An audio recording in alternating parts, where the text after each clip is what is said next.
Imagine standing in the middle of a vast open plain, and around you thousands of people are walking in the same direction. Their steps are synchronized, their eyes fixed on the path ahead. No one questions where it leads. You feel the ground vibrating beneath the weight of their march, and for a moment you're swept along, caught in the current of the crowd. But then, something in you hesitates. You look to the horizon and realize, no one here has ever seen the destination. They only move because the others move. They believe because the others believe. In that instant, you feel two forces pulling at you. One whispers, "Stay with them. It's safe here. You belong here." The other, quieter but sharper, whispers, "Turn away. Walk your own path, even if it means walking alone." This is the choice Nietzsche warned us about, the choice between the comfort of the herd and the terrifying, liberating path of the individual. Because here's the truth no one tells you. The herd will protect you, feed you, even applaud you, as long as you never step out of line. But the moment you do, you'll see how quickly their warmth turns to coldness. And yet, every great mind, every revolutionary, every soul who ever truly lived at some point had to break away. So the question is, when the herd moves in one direction, will you follow, or will you have the courage to stand still and turn your back on it? Nietzsche believed that most people spend their lives trapped in what he called the herd mindset, a life lived according to the values, fears, and desires of the majority. In his eyes, the herd was not evil, but it was dangerous.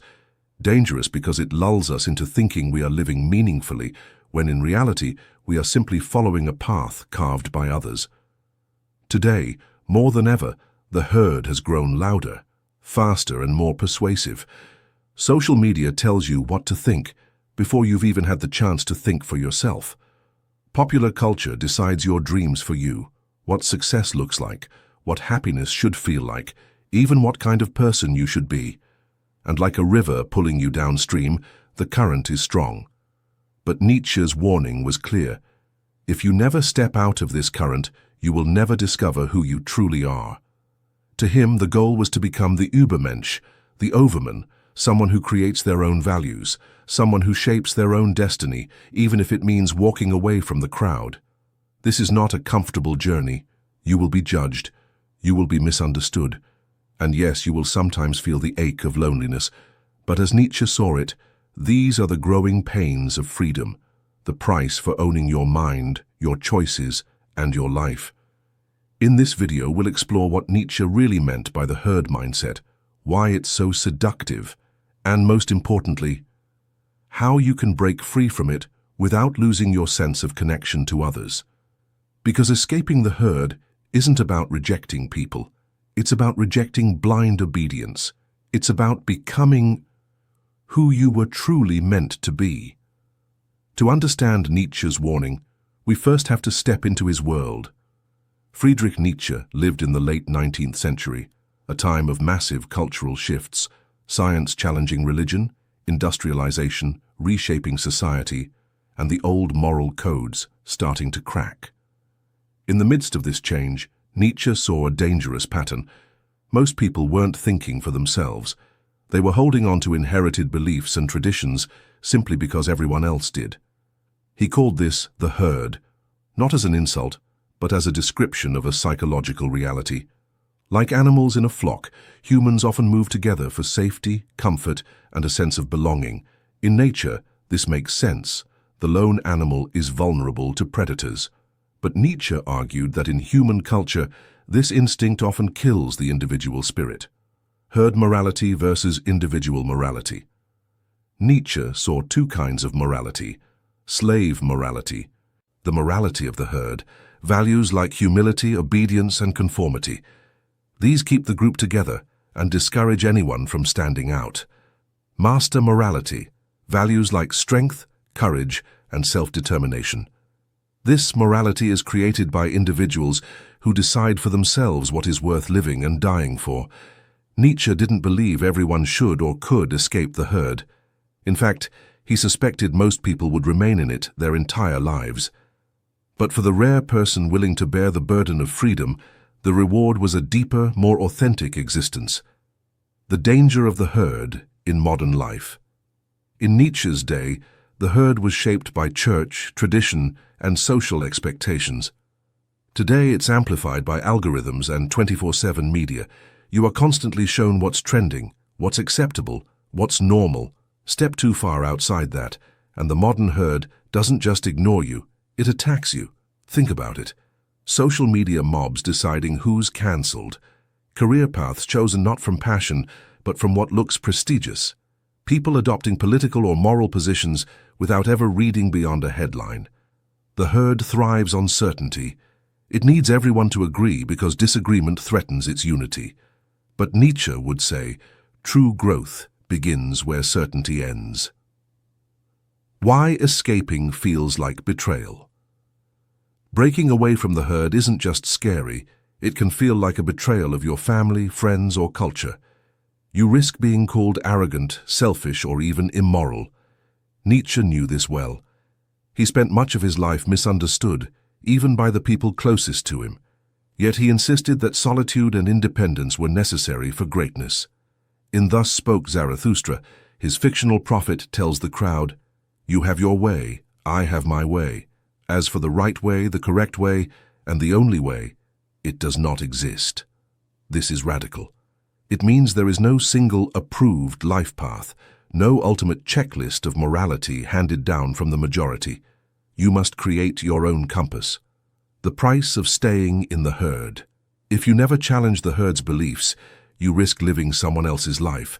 You inherit opinions instead of forming them. You adopt values without testing them. And while this can feel safe, Nietzsche warned that safety without freedom is just another form of imprisonment. The first step, out. Escaping the herd doesn't mean rejecting all traditions or relationships. It means learning to think critically, even about the things you hold sacred. It means asking, if no one expected this of me, would I still choose it? Am I acting from my own conviction or from fear of disapproval? Nietzsche's challenge is not to become an outsider for the sake of rebellion, but to become an individual for the sake of truth. That's the path toward what he called self-overcoming, the process of constantly refining who you are, not by the crowd's standards, but by your own. If Nietzsche could see our world today, he'd probably be both fascinated and horrified. In his time, the herd was shaped mostly by religion, social norms, and the limited reach of mass media. Now, in the 21st century, the herd moves at the speed of Wi-Fi. It's global, hyper-connected, and more persuasive than ever. At first glance, you might think you're immune to it.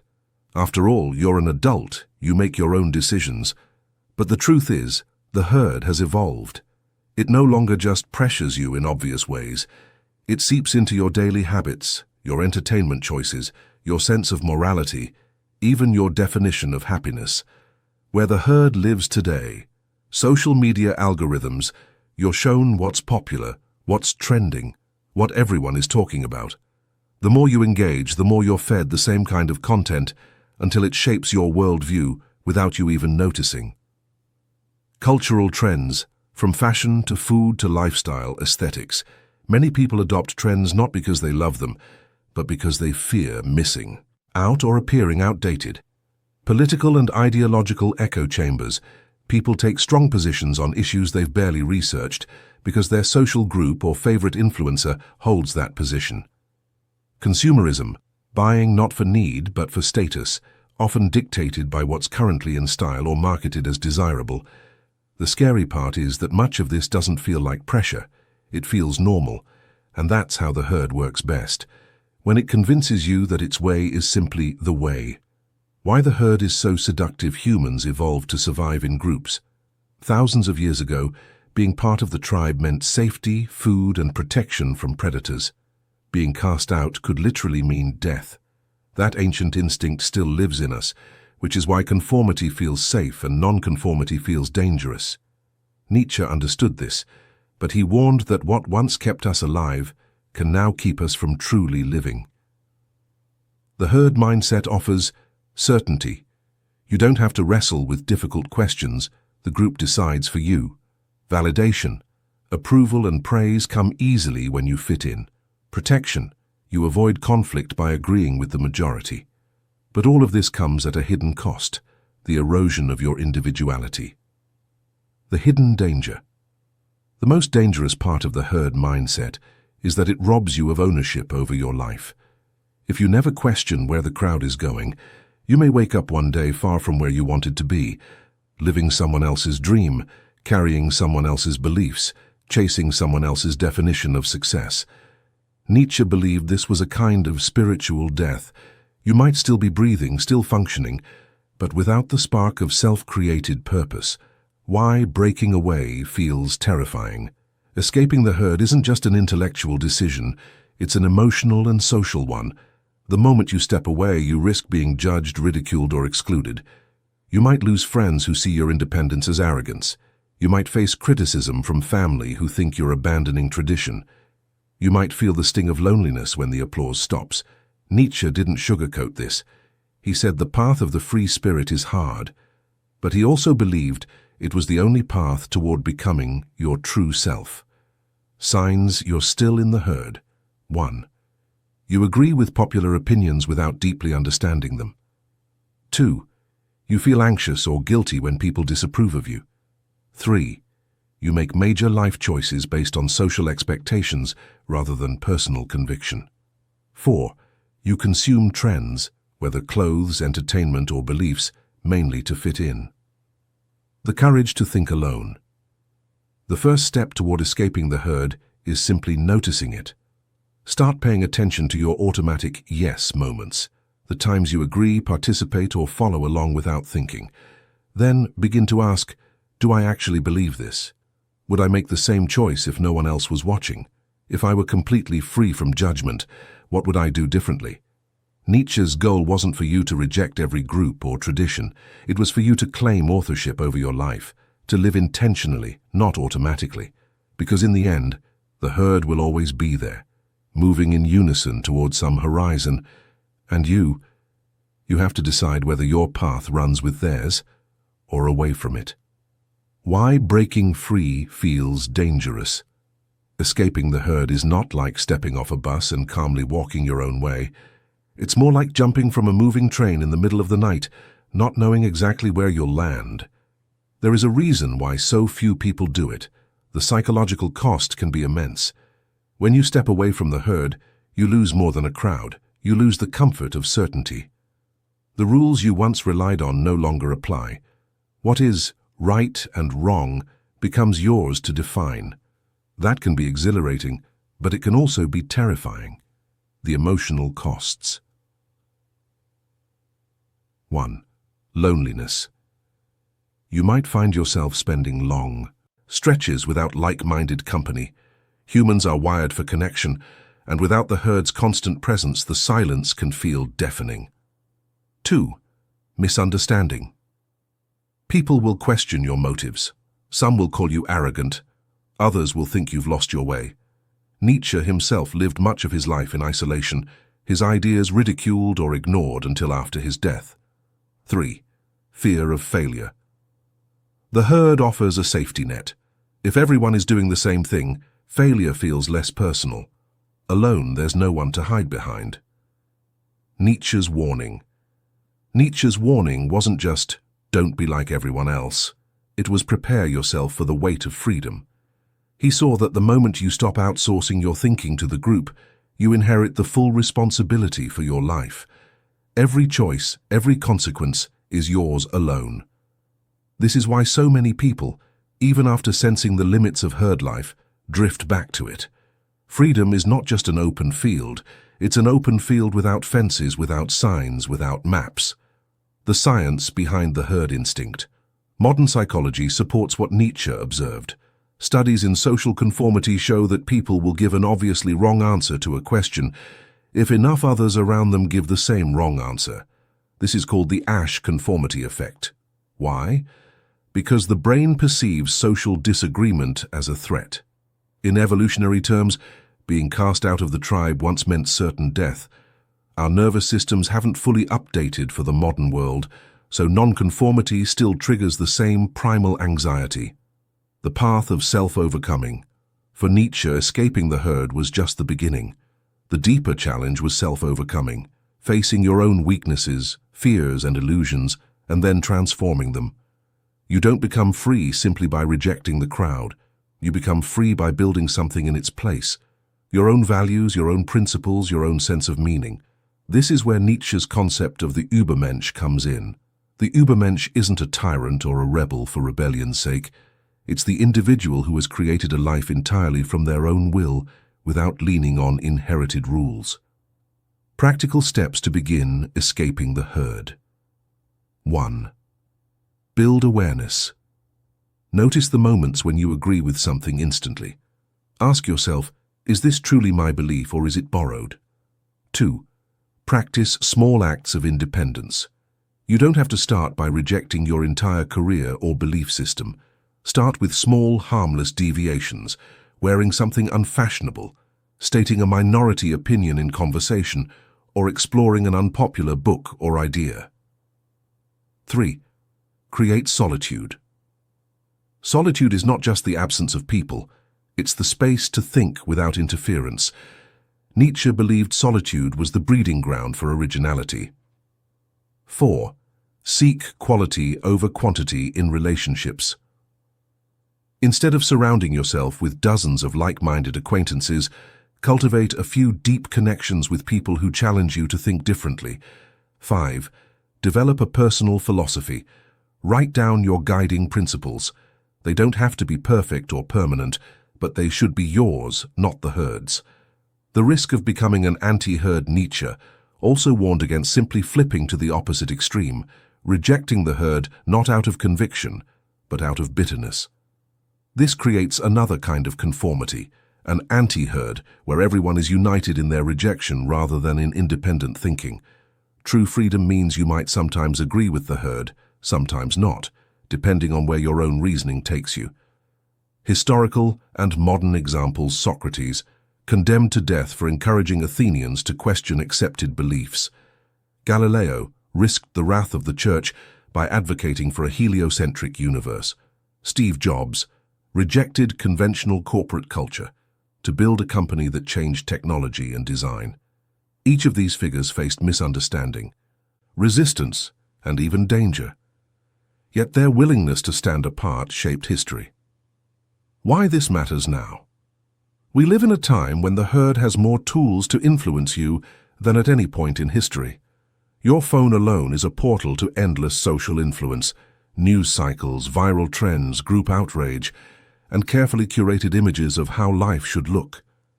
If you don't consciously guard your independence, you will unconsciously absorb the herd's values. And as Nietzsche would say, you will live a life that was never truly yours. Escaping the herd will never be popular advice because it demands discomfort. It requires you to step into the unknown, to hold opinions others will not understand, and to keep walking even when no one is cheering. But Nietzsche believed the reward is nothing less than the chance to live as a fully realized human being, someone who shapes their life from the inside out, rather than letting it be shaped from the outside in. The crowd moves together toward the horizon. You must decide whether your path ends there or whether it begins the moment you step away. Escaping the herd is not a single moment. It's a series of choices, often small and quiet, that accumulate over years. You don't wake up one day entirely free of social conditioning. Instead, you slowly unweave the threads of other people's expectations from the fabric of your life. Nietzsche understood this gradual process. He didn't believe freedom came from a dramatic declaration of independence, but from the daily practice of self-questioning, self-discipline, and self-creation. It is the art of becoming who you are, and that art can take a lifetime. Step 1. Self-awareness. You cannot escape a cage you do not see. The first step is to recognize when you are acting out of habit rather than conviction. Are you pursuing a career because you love it, or because it impresses others? Do you hold certain political or religious beliefs because you've examined them deeply, or because you were raised in them? Are your goals your own, or are they the goals of your culture projected onto you? Keeping a journal can help. Write down your decisions and ask yourself, why did I choose this? You may be surprised how often the answer is, because that's what people do. Step 2. The courage to stand apart. Once you see the herd's influence, you'll face the uncomfortable task of resisting it. Sometimes that resistance is subtle, declining to join in gossip, refusing to chase a trend you dislike.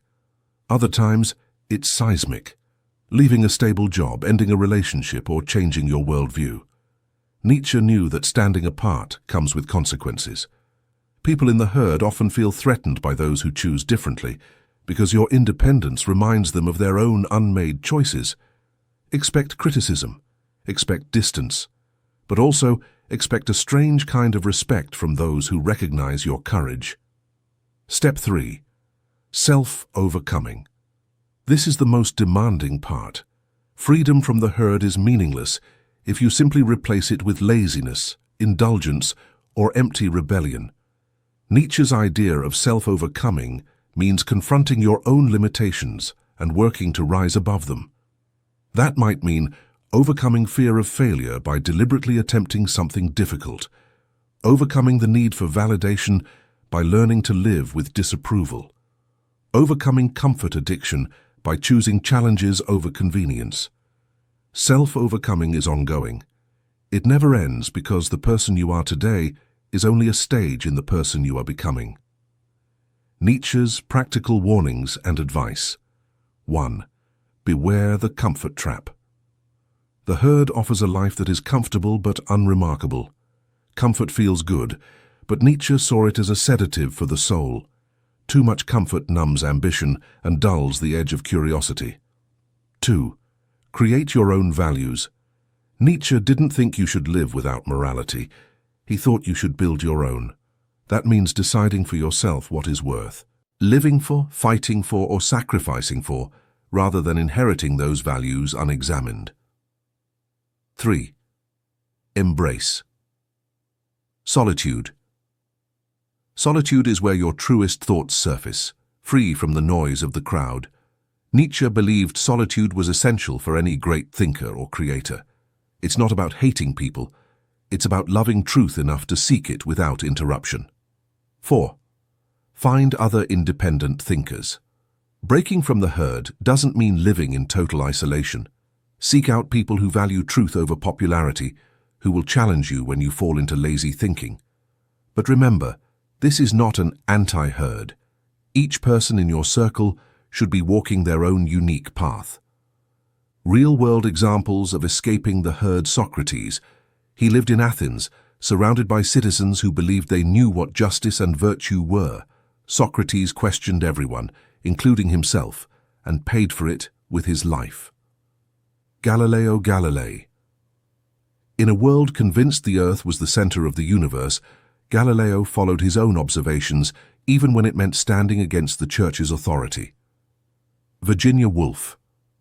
She rejected traditional roles for women in her time, crafting a literary voice entirely her own, even while facing personal struggles and societal criticism. Steve Jobs. He ignored the safe rules of corporate culture, instead blending art and technology to create products that shaped the modern world. In each case, these figures were not rebels for rebellion's sake. They had a vision greater than conformity could ever allow. Real-world application for you. If you want to begin escaping the herd, start with small experiments in living differently. Speak your opinion in a group even if it's unpopular. Try a hobby or interest that none of your friends share. Read books from perspectives you strongly disagree with and engage with them honestly. Spend a weekend entirely without digital media and notice how your thoughts change. These small acts train your mind to tolerate the discomfort of independence, preparing you for bigger decisions. The inner reward. At first, the reward for breaking from the herd might feel thin. More silence, more uncertainty, more questions. But over time, a deeper reward emerges, the sense that your life is truly yours. You stop living in reaction to trends, opinions, and expectations. You begin to make choices that align with your deepest convictions. You stop waiting for permission. Nietzsche believed that the highest joy comes from this kind of self-created life, a life that feels worth living because you are its author. The herd offers safety, yes, but it is the safety of the pen, the safety of the cage. In exchange for that safety, it asks for your independence, your risk-taking, and your truth. You must decide if the trade is worth it. The path of the individual will not give you the applause of the crowd, but it will give you something far rarer, the quiet satisfaction of knowing you lived as yourself. And, as Nietzsche might remind you, the herd will always be there. The question is whether you will be there with it, or whether you'll have already stepped beyond its reach. You've probably felt it before, this quiet, unsettling sense that you're just following. Not because you believe in the path, but because everyone else is walking it. Maybe it's in your career. You chose it because it was respectable, not because it set your soul on fire. Maybe it's in your beliefs. You hold them because they were handed to you, not because you fought for them. Maybe it's in your daily life, what you post, what you wear, what you say at dinner, carefully adjusted so no one raises an eyebrow. This isn't weakness. It's the human instinct for safety. The herd feels safe. The herd makes life simpler. But here's the truth. Nietzsche wanted you to face. The herd will never lead you to your highest self. It will lead you to comfort, to approval, to mediocrity, and it will celebrate you, right up until you outgrow it. The hidden cost of herd thinking. When you follow the crowd too long, something starts to die quietly inside you. Not all at once, just a little every day. Your ideas shrink, your courage fades, your life becomes an echo of other people's lives, and one day you'll look back and realize you didn't live your story. You lived the story, the same one told 1,000 times before you. Challenge for the brave. For the next week, I want you to make one choice every day that the herd wouldn't approve of, but that you know is right for you. It could be as small as saying, "I don't agree" in a conversation, or as big as finally starting that project you've been scared to attempt because no one around you thinks it's realistic. Write these choices down. Track how they make you feel. You might feel exposed at first, vulnerable, but soon you'll feel something else. Freedom. Why this matters now more than ever. In Nietzsche's time, the herd was the village. In ours, it's the entire connected world. Millions of voices shaping what's normal in real time. If you don't guard your mind, you'll be absorbed into that tide without even realizing it. Escaping the herd today isn't just philosophy, it's survival. Because if you can't think for yourself, someone else will do it for you. The herd will always be there, offering you the easy road. But somewhere inside you is the voice you had as a child, before you learned to be afraid of standing out. Listen to it, feed it, follow it, because that voice is the only thing standing between you and a life that is truly yours. If something in you stirred while listening to this, don't let it fade when you close this video. Nietzsche didn't want passive listeners, he wanted doers, thinkers who turn thought into action, and that's what I want from you now. Take one step today, no matter how small, toward breaking free from the herd. Write it in the comments, not for approval, but to make it real. Declare it. Let it exist in the world, because once you speak it, you're already different from most. Most people keep their rebellion hidden, safely tucked away where it can't change them. But not you. If you found this message valuable, share it with someone you know is ready, or almost ready, to hear it. You never know when a single idea can crack the walls someone's been trapped behind their whole life. And if you want to go deeper into the minds of history's boldest thinkers, the ones who dared to live on their own terms, subscribe and stay close. This is not just a channel, it's a gathering place for people like you. People who feel the weight of conformity and are ready to lift it. Remember this, the herd will always offer you comfort, but it will never offer you greatness. Step away, step into yourself. And when you do, you won't just change your life, you'll change the way you exist.